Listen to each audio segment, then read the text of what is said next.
ધોરણ 6 માં ચુંબક સાથે ગમત પાઠ છે એની અંતર્ગત પ્રવૃત્તિ કે ભાઈ આ મારી પાસે ચુંબક છે અને આ ટાંકણી છે, તો આપણે પોતાનું ચુંબક બનાવવું હોય તો કઈ રીતના બનાવી શકીએ? તો અહીંયા આ ટાંકણી આપણે અડાડી છીએ તો કાંઈ થતું નથી.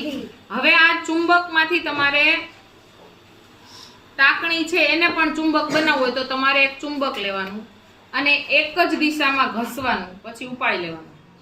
આવી રીતના સતત એક દિશામાં તમે ઘસતા રહ્યો એટલે તમારું આ જે છે ટાંકણી ઈ ચુંબક બની જશે.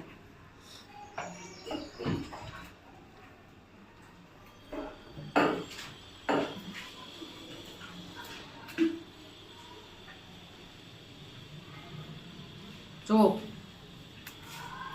છે થાય છે ટાંકણી ઊંચી, બની ગયું તમારું પોતાનું ચુંબક. એટલે તમે પોતાનું જાતે ચુંબક બનાવી શકો.